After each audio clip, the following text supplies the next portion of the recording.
कल हम शीत युद्ध के बारे में चर्चा कर चुके थे। क्लास 12th में चैप्टर शीत युद्ध यानी कोल्ड वार पढ़ना है पॉलिटिकल साइंस का। बहुत इंपॉर्टेंट चैप्टर है और इसको ऐसे भी जनरल कंपटीशन के लिए भी ये समझना चाहिए स्टूडेंट्स को। तो हम कल शीत युद्ध के बारे में बात किया था। शीत युद्ध यानी अंग्रेजी में इसको कोल्ड वार कहा जाता है। कोल्ड वार क्या था कि 1945 के बाद 1991 तक दो बड़े देश, एक साइड अमेरिका थे और एक साइड रूस, यानी अभी के टाइम में जो रूस कहलाता है, सोवियत संघ कहलाता है, वो था। तो ये जो अमेरिका और रूस के बीच एक ऐसा युद्ध चला जो हथियार से नहीं लड़ा गया। अमेरिका और रूस के बीच जो ऐसा युद्ध चला, रूस को हम सोवियत संघ कहते हैं, माने उस ज़माने में इसका नाम सोवियत संघ था। तो रूस या सोवियत संघ जो भी बोले हम, तो अमेरिका और सोवियत संघ के बीच ऐसा युद्ध चला था जिसमें कभी हथियार का इस्तेमाल नहीं हुआ। इन दोनों देशों ने एक दूसरे के खिलाफ प्रचार किया और ऐसा लगता था कि लड़ाई अब हो जाएगी। एक युद्ध का माहौल बना हुआ था 1945 से 1991 के बीच। इसी ऐसे घटना को यानी ऐसे सिचुएशन को क्या कहा गया? शीत युद्ध। एक अमेरिका के बड़े पॉलिटिशियन थे जिनका नाम था बर्नार्ड बरूच। उन्होंने ऐसे लड़ाई का नाम ऐसे लड़ाई का नाम दिया था शीत युद्ध या कोल्ड वार। तो हम आज इसके आगे पढ़ेंगे। अगर कोई एक लाइन में बताना चाहे कि कोल्ड वार क्या था, तो आंसर ये होगा कि कोल्ड वार यानी शीत युद्ध ऐसा युद्ध होता है जिसमें हथियार का इस्तेमाल नहीं होता है, बल्कि एक दूसरे के खिलाफ प्रचार के माध्यम से यह युद्ध लड़ा जाता है। यही युद्ध 1945 से लेकर 1991 तक अमेरिका और सोवियत संघ के बीच लड़ा गया। तो कोल्ड वार का पूरा टॉपिक लगभग हम पढ़ चुके हैं, ये आपको याद भी हो चुका है। इसके आगे हम बात करेंगे कि क्या सिचुएशन हुआ। तो हुआ ये कि जब कोल्ड वार चल रहा था तो हम पढ़ चुके हैं कि दो देश थे, एक थे अमेरिका और एक थे सोवियत संघ। तो हुआ ये कि दो बड़े देश जब आपस में तनातनी में सामने आ जाएंगे तो इनके मानने वाले छोटे छोटे भी देश होते हैं। तो दुनिया के बहुत सारे देश अमेरिका के साथ हो गए और बहुत सारे देश सोवियत संघ के साथ हो गए। अगर मान लें हम कि ये यूरोप है, इसको 20 से काट दें, तो यूरोप का जो पश्चिमी हिस्सा था वो किसके साथ था? अमेरिका के साथ। और सोवियत संघ का जो पूर्वी हिस्सा था, यूरोप का जो पूर्वी हिस्सा था वो किसके साथ था? सोवियत संघ के साथ था। तो इस तरह से हम देखते हैं कि जो यूरोप था वो दो भागों में बटा हुआ था। इसी तरह से यहाँ पर अमेरिका के आसपास में एक देश था जिसका नाम था क्यूबा। यहाँ पर मान लो ये अमेरिका है, तो यहाँ पर एक देश है जिसका नाम है क्यूबा। तो क्यूबा मिसाइल संकट हम पढ़ना चाह रहे हैं। तो क्यूबा मिसाइल संकट का ये मतलब हुआ कि सोवियत संघ ने अपने मिसाइल ला करके कहाँ तैनात कर दिए थे? क्यूबा में। ये घटना 1962 की है। 1962 में सोवियत संघ ने अपने मिसाइल ला करके क्यूबा में तैनात कर दिए थे। और क्यूबा किसके नज़दीक था? अमेरिका के नज़दीक था। तो अमेरिका को लग रहा था कि किसी भी समय उसके ऊपर हमला हो सकता है। इसीलिए ऐसी घटना, जो क्यूबा में मिसाइल रखने की जो घटना है, जो सोवियत संघ के द्वारा किया गया था, इसी घटना को क्यूबा मिसाइल संकट के नाम से जानते हैं। ये घटना 1962 की थी। तो एक इम्पोर्टेंट सवाल बनता है कि क्यूबा मिसाइल संकट क्या था? तो आंसर होगा कि 1962 में सोवियत संघ ने अपने मिसाइल क्यूबा में तैनात कर दिए थे, जिसका सीधा निशाना अमेरिका था। तो इसको क्या कहा जाता है? क्यूबा मिसाइल संकट। इसके बाद का अगर हम टॉपिक देखें, ये सारे इम्पोर्टेंट सवाल हैं। तनाव शिथिल। तो तनाव शिथिल का मतलब होता है एक ऐसा समय जब दो देश जब लड़ रहे हो तो उनके बीच तनाव में कमी आ जाए, या दो लोग जब लड़ रहे हो, दोनों के बीच जब टेंशन है तो उनके टेंशन में थोड़ा कमी आ जाए, तो इसको तनाव शिथिल कहा जाता है।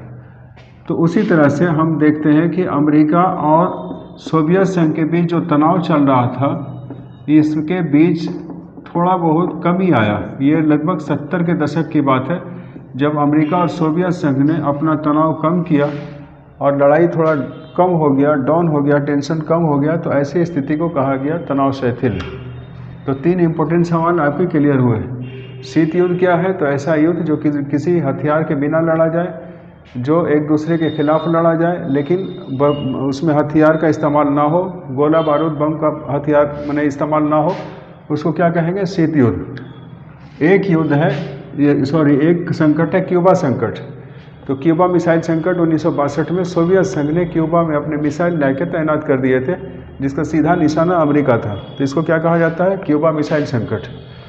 उसी तरह से हम तनाव शिथिल का बात करें तो एक ऐसा स्थिति जब लगा कि दोनों देशों के बीच तनाव बहुत कम हो चुका है, तो ऐसे को हम तनाव शिथिल या दितांते के नाम से जानते हैं। इसको अंग्रेजी में दितांते के नाम से जानते हैं, दितांते कहलाया।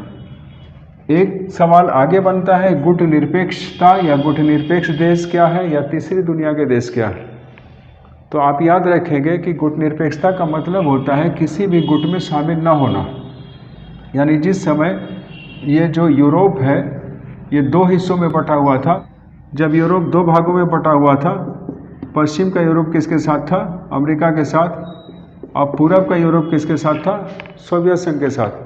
तो इस समय जब पश्चिम का यूरोप अमेरिका के साथ है और पूरब का यूरोप सोवियत संघ के साथ है, तो कुछ ऐसे देश थे जो किसी भी गुट में शामिल नहीं होना चाहते थे।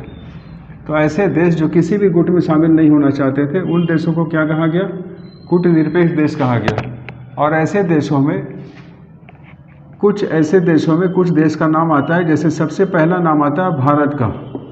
भारत में उस समय जवाहरलाल नेहरू की सरकार थी, और जवाहरलाल नेहरू ने भारत के लिए गुट निरपेक्ष की नीति अपनाई थी, यानी भारत किसी भी गुट में शामिल नहीं था। ये पढ़ने को मिलता है कि पाकिस्तान का झुकाव थोड़ा अमेरिका के साइड था, तो भारत का झुकाव थोड़ा सोवियत संघ के साथ हुआ, लेकिन फिर भी पूरे तौर पर भारत किसी भी गुट में शामिल नहीं हुआ, और ये हमेशा शांति चाहता था। भारत के साथ एक देश था यूगोस्लाविया, तो यूगोस्लाविया भी किसी भी गुट में शामिल नहीं था। इसके साथ एक देश था मिस्र, और एक देश था जिसका नाम था इंडोनेशिया। तो ये सारे देश जो है वो किसी भी गुट में शामिल नहीं हुए थे, इसलिए इन देशों को गुट निरपेक्ष देश कहा जाता है। इसमें यह पूछता है कि चार जो देश है, इन जो किसी भी गुट में शामिल नहीं हुए थे, इनके नेताओं का नाम बताइए। तो भारत से जो नेता थे वो जवाहरलाल नेहरू थे। यूगोस्लाविया से जो थे उनका नाम था मार्शल टीटो, और इसी प्रकार से मिस्र से जो थे उनका नाम था कर्नल नासिर, और इसी प्रकार से इंडोनेशिया से जो थे उनका नाम था डॉक्टर सुकर्नो। ये सारे नेताओं ने यह निर्णय लिया था कि किसी भी गुट में शामिल नहीं होना है, तो ऐसी घटना को गुट निरपेक्षता कहा गया। अगर हम आगे देखें इस पर, तो क्वेश्चन क्या बनाएगा? पूछेगा गुट निरपेक्षता जो नीति अपनाई गई थी उसके लिए मीटिंग होता था, तो पूछेगा पहला गुट निरपेक्ष सम्मेलन कहाँ हुआ था? तो आंसर याद रखिएगा कि पहला गुट निरपेक्ष सम्मेलन बेलग्रेड में हुआ था, और बेलग्रेड जो है यूगोस्लाविया में पड़ता है। बेलग्रेड यूगोस्लाविया में पड़ता है, और पहला गुट निरपेक्ष सम्मेलन 1961 में हुआ था, 1961 में। एक क्वेश्चन ये भी पूछेगा कि भारत में गुट निरपेक्ष सम्मेलन कब हुआ और कौन सा हुआ? तो आंसर याद रखेंगे कि भारत में 7वां गुट निरपेक्ष सम्मेलन हुआ था, और ये 1983 में हुआ था नई दिल्ली में। तो भारत में 1983 में 7वां गुट निरपेक्ष सम्मेलन हुआ। अब इसके बाद जो सवाल बनता है वो सिर्फ ये बनेगा कि तीसरी दुनिया किसको कहा जाता था? तो इसका आंसर होगा कि तीसरी दुनिया ऐसे देशों को कहा जाता था जो किसी भी गुट में शामिल नहीं थे। यानी ऐसी सिचुएशन थी उस समय की कि पूरी दुनिया दो भाग में बटी हुई थी, लेकिन कुछ देश ऐसे थे जो किसी भी गुट में नहीं थे। तो ऐसे देशों को क्या कहा गया? ऐसे देशों को कहा गया तीसरी दुनिया के देश। और तीसरी दुनिया के देश में कौन आएंगे? भारत, यूगोस्लाविया, मिस्र, इंडोनेशिया। तो इस प्रकार से मोटे तौर पे अगर हम देखते हैं तो 12वीं क्लास का पहला चैप्टर जो शीत युद्ध है वो पूरा लगभग ख़त्म हो जाता है। मेन सारांश इसका यही है। इससे ये भी सवाल पूछता है कि हिरोशिमा पे बम कब गिराया गया था, नागासाकी पर बम कब गिराया गया था, जो परमाणु बम का प्रयोग अमेरिका ने पहली बार किया था। तो ये एक ऑब्जेक्टिव क्वेश्चन बनेगा कि 6 अगस्त और 9 अगस्त 1945 को हिरोशिमा और नागासाकी पर बम गिराए गए थे, जिनका नाम लिटिल बॉय और फैट मैन था। तो आपको शीत युद्ध के बारे में सारा जानकारी हो चुका होगा उम्मीद करते हैं, और कोई सवाल होगा तो आप कमेंट में लिख देंगे, हम उसको डिटेल करने की कोशिश करेंगे। बहुत बहुत धन्यवाद। आप लोग पढ़ाई करते रहें।